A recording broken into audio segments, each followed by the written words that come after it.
So, good evening, bitches. I want to talk about the AEW Revolution card. And actually, I decided to sit this pay per view out. And I'm going to tell you if I actually regret not going to the crypto.com arena. And, I don't mind sharing that. My big, choice was that, AEW World's End was just a really, really bad show. And I've actually gone to, over 8 or 9 pay per views in a row. So I just wanted to take a little bit of a break. And I actually just want to, you know, discuss the match card, give my predictions, give a review, and also be like, okay, you know what, do I actually regret not going? So the first match that's announced is Big Boom, AJ, and the Conglomeration versus Giant TV and the Maximum Collection. So 100%, I think Big Boom, AJ, and the Conglomeration is going to win. It really, really does nothing for these guys because it's not like they're going after the trios title, or it's not like you're doing a storyline with Big Boom AJ. So, it's just to really pop the crowd and get them over. So it's definitely like a match to get Big Boom AJ over. But the problem is that they're kind of like a celebrity, really. So sometimes they don't feel as special when you give them too many spots, really. So overall, it's a match, but it's not something that I think is going to help AEW at all. It's just like featuring your regular celebrity, really. And we've talked about that with WWE. If you have somebody like Logan Paul wrestle over and over, and let's say he didn't go after the United States Championship, it doesn't feel anything special, really. So I really hope that with Big Boom AJ, they're like, okay, we're going to have him, the Conglomeration, wrestle. We're going to get to a point where they hold the trios title or something like that. So it's not a match that I want to see. Obviously, Big Boom AJ and Conglomeration are going to win. They're all like the big baby faces in AEW. The next match is Will Ospreay versus Kyle Fletcher. This is a match that I really want to see because, Kyle Fletcher and Will Ospreay, they have really great performances. This is like the first time that I remember Will Ospreay being a hardcore type of match.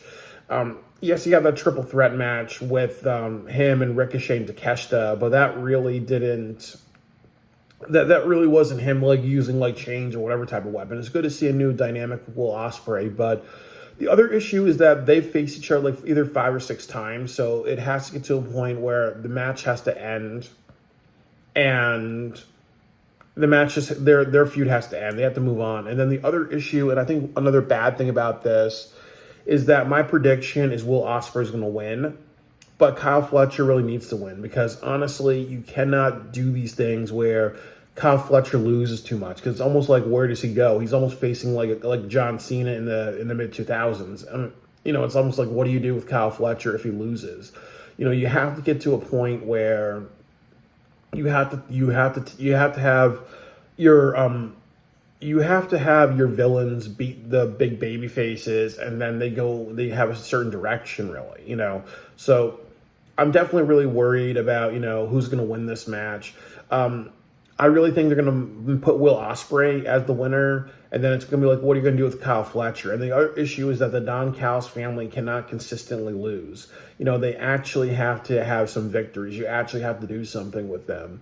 So they can't always lose to Will Ospreay when Will Ospreay comes up. They can't lose to Kenny Omega when Kenny Omega comes up. So I would be really interested to see, who wins this. I'm rooting for Kyle Fletcher, but as a betting man, I would put Will Ospreay because Tony Khan and Dave Meltzer love Will Ospreay.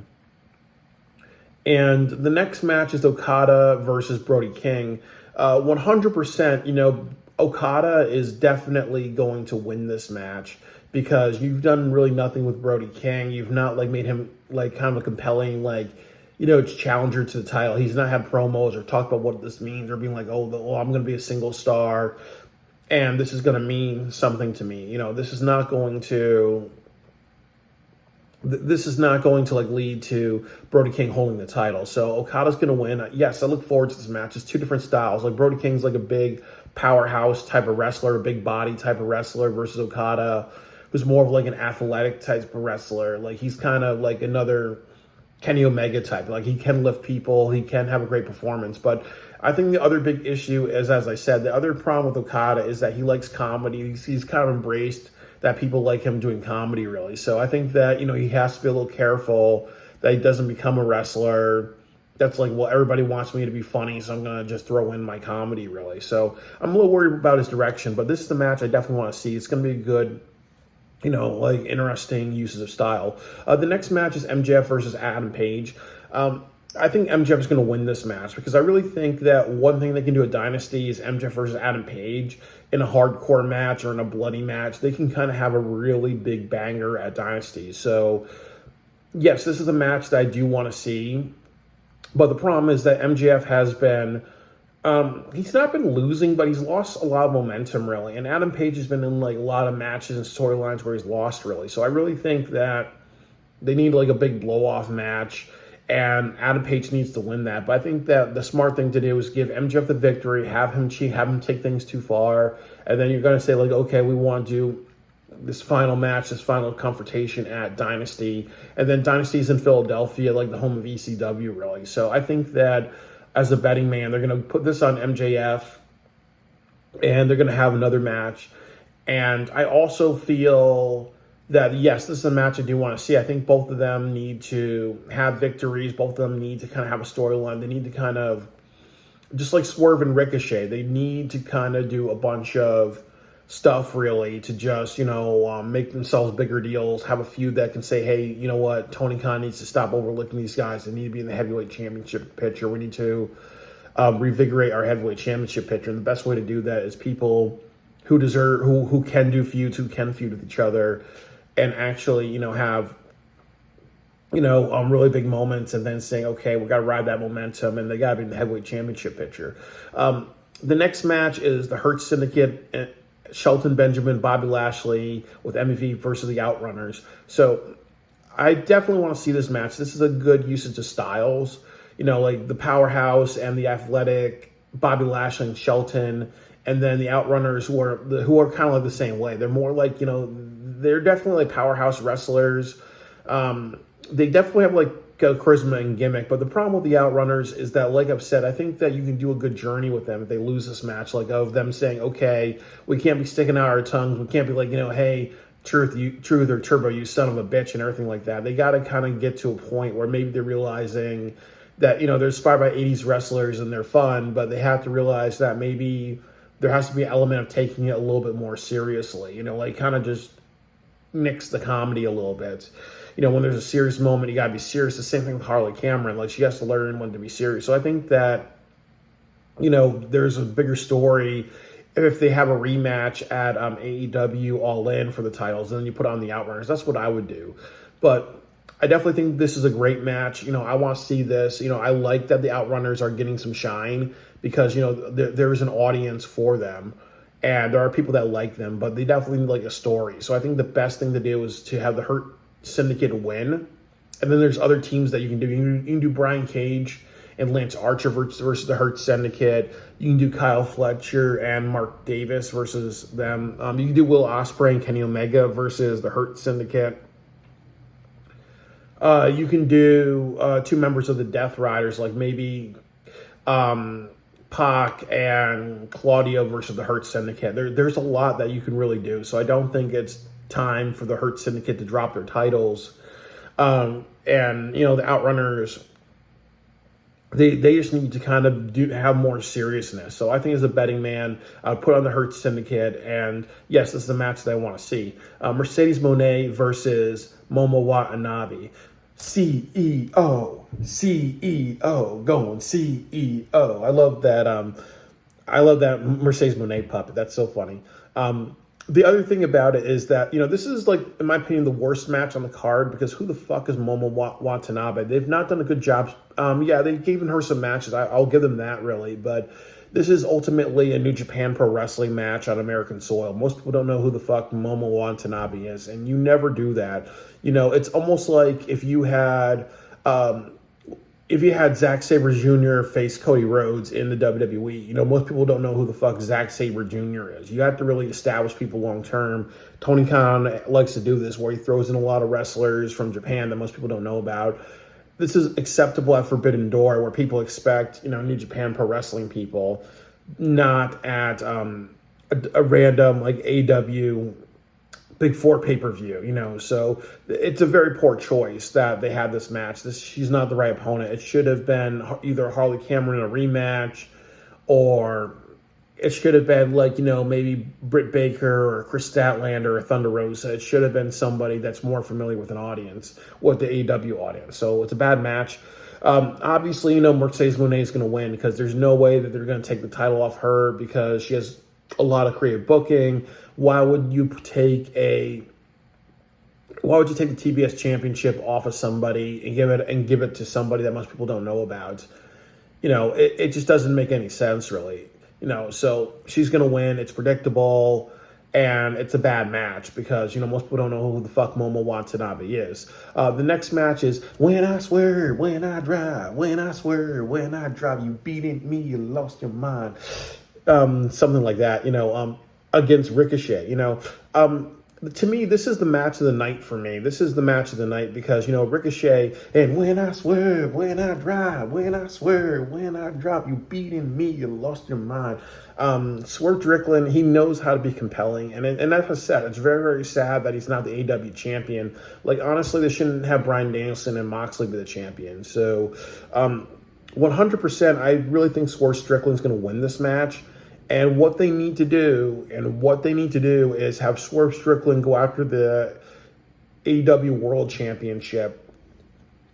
Strickland versus Moxley at Dynasty, that would be a really great match. Ricochet versus Daniel Garcia is what they need to do for the TNT Championship, because I think Ricochet could add a little vitality to the TNT Championship. What have you done with Daniel Garcia? You should put him on Ring of Honor. Make him go after the Ring of Honor Championship title. Have a match with Chris Jericho. Have a feud with him or have a feud with other people. But I think that's the match that they should have.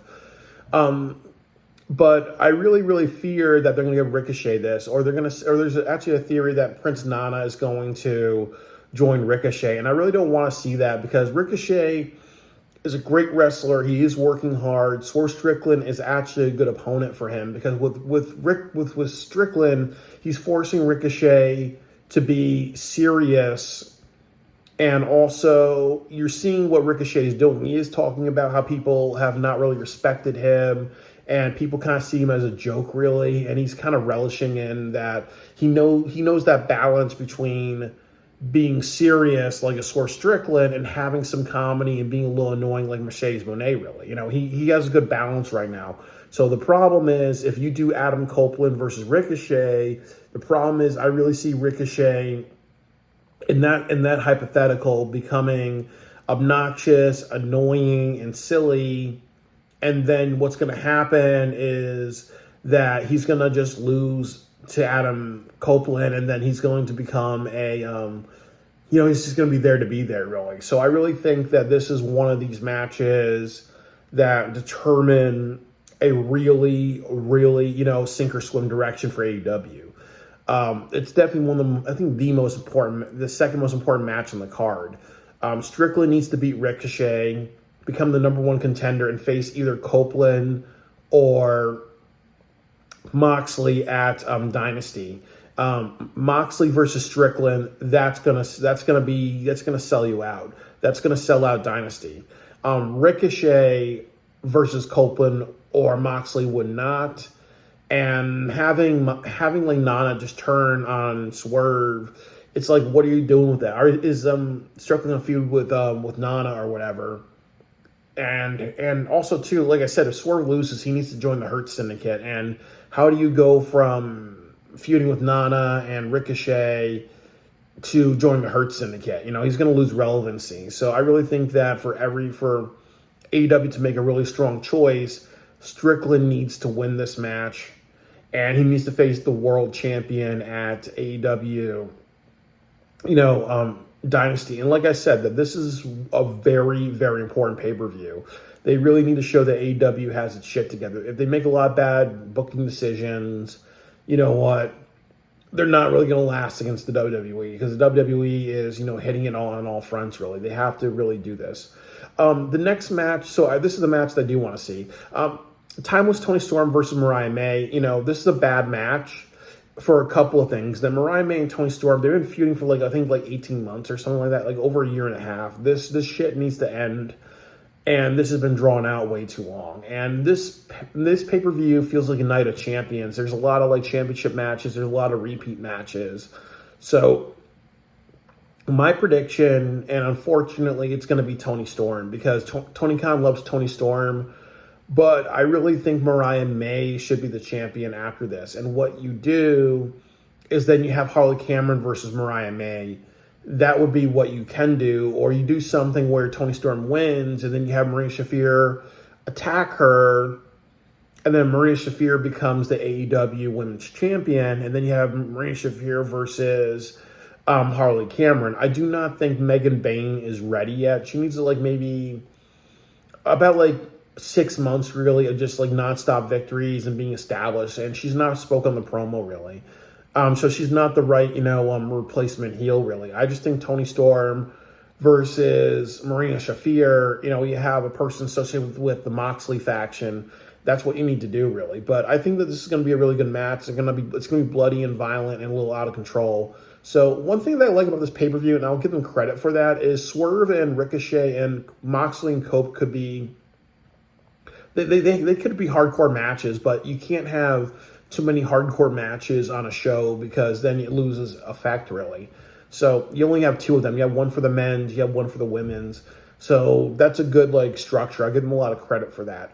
But I will say that, yeah, I'm looking forward to this match. I really want it to wrap up. Yes, it is a bad match because you've done this repeat so much, really. But I want to see a conclusion to this. This needs to end. And I predict Tony Storm to win. The next match is Takeshita versus Omega. This is going to be a really great New Japan style match. They're going to do a lot of really awesome stuff. But I do think Kenny Omega is going to win, because they want to get to Kenny Omega versus Okada. And what they're probably going to do is have Omega win, and then you're going to have Kyle Fletcher versus Omega for the International Championship at Dynasty. And I think the other thing, too, is that you look at what they just did. They had a tournament, and the tournament was that the winner between 3 people, I think it was Orange Cassidy and Kyle O'Reilly and Takeshita. No, it was Roderick Strong. Whoever wins that tournament is going to face Kenny Omega, really. So they've really treated Takeshita like an afterthought. They're trying to make Kenny Omega a really big deal. And I think that, like I said, you get more with Takeshita beating Kenny Omega. And then maybe do a 2 out of 3 falls match at Dynasty or something like that. That's what I would do, really. But I just think that Takeshita should retain, but they're really just putting it on Kenny Omega. And then you do Kyle Fletcher versus Kenny Omega. That would be a really great match. But I do think that Kenny Omega is going to win this one.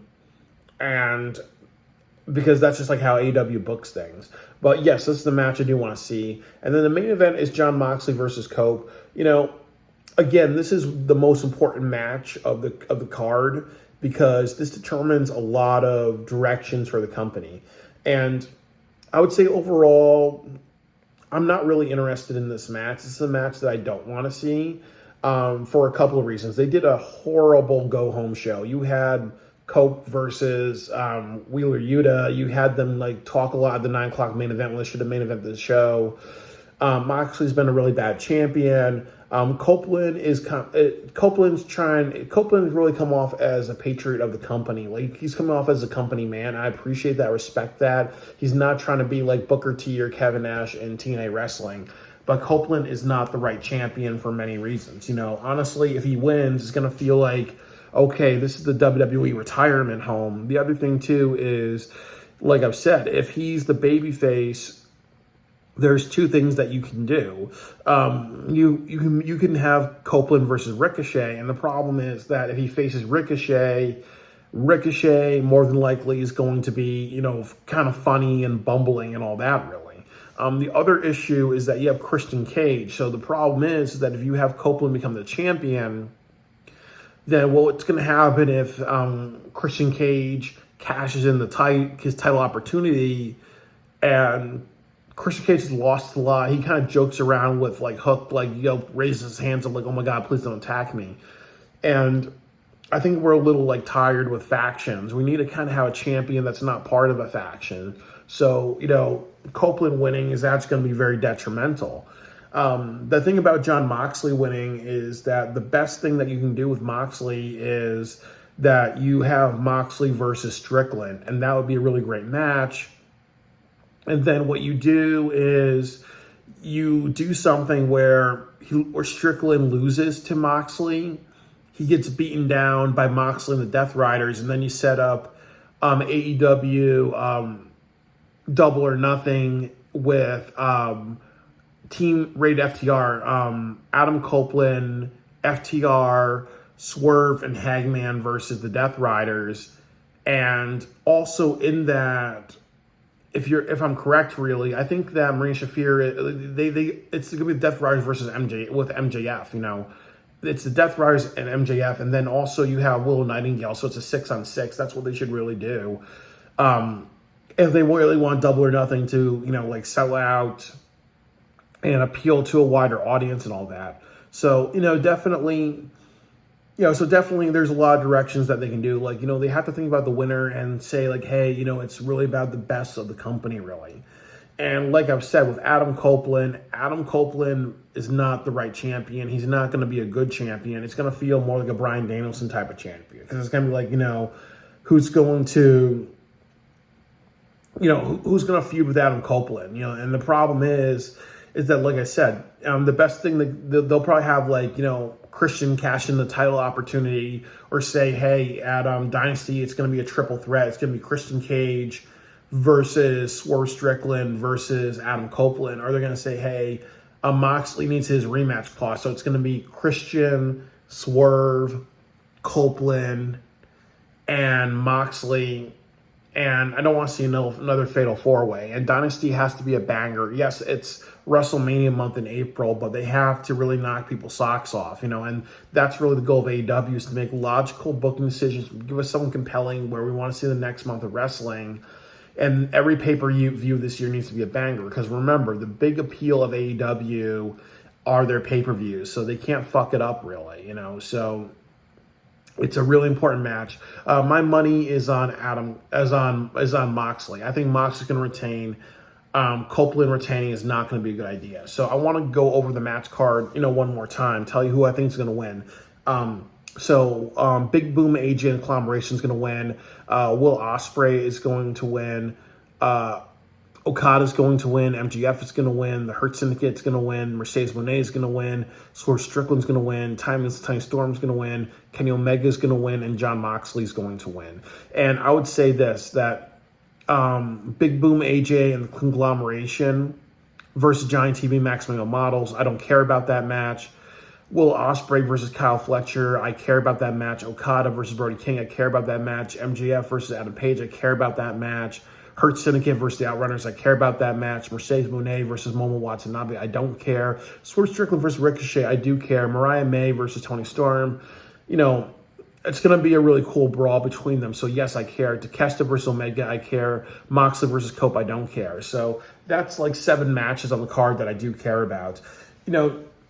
Would I want to go to Los Angeles and see all this in person? Absolutely, because I really appreciate the environment of, just being there live and seeing all this really great stuff. But honestly, yeah, I wish I was there live seeing this. The positives outweigh the negatives. But also, too, I don't mind being Chris Rock's dad and paying $50 for this. So, I think like any pay-per-view AEW has, I would love to see it. So, yes, I do regret missing out on it. But definitely, as I said, and then that's a big thing for all you motherfuckers out here, that AEW has to knock it out of the park. They have to be like, we have to matter in an AEW way. We have to think about what results are gonna lead to a good future and good storylines and good outcomes for the rest of the year. We have to really, make younger talent and develop new stars, because that's really the thing they get criticized for. Learn from Ricky Starks. Learn from Ricky Starks. And the other thing that I want to say is that one bad thing about this card is you don't have Powerhouse Hobbs, and you don't have Harley Cameron. Like, like I said, Harley Cameron should have a match with this card. You could have done Harley Cameron versus Megan Bayne or somebody else. She should be on this card. The next thing that I would say is you don't have Anthony Bowens. And Anthony Bowens is somebody that has a lot of potential. He should be on this card as well, really. You should have done Anthony Bowens versus Max Caster if you made Max Caster a bit of a winner. The next thing is that on this card, you do not have Powerhouse Hobbs. Like, what I would have done is you would have Chris Jericho versus Commander for the ROH title. Or you say like Chris Jericho is going to do an open challenge and he picks like a jobber from Los Angeles. He squashes them and then it's announced at AEW Supercard Honors to be Powerhouse Hobbs versus Chris Jericho for the for the Ring of Honor Championship, So that could be something really. But like I've said, I'm happy that's not on the card because my big worry is that they're going to be like, okay, we're going to put the ROH title on this card, Jericho versus Hobbs, and you can't do that because why not bring attention to your Ring of Honor pay-per-view by having Hobbs versus Jericho? That's really what will really appeal. So, I definitely would say that, it's unfortunate that there are some people on the card that should be on the card. But overall, it's going to be a really interesting night. I wish AEW well. They really need to knock it out of the park. I'll be watching in Tennessee, and I'll give you guys a review of how I feel about this, and we will take it from there, bitches.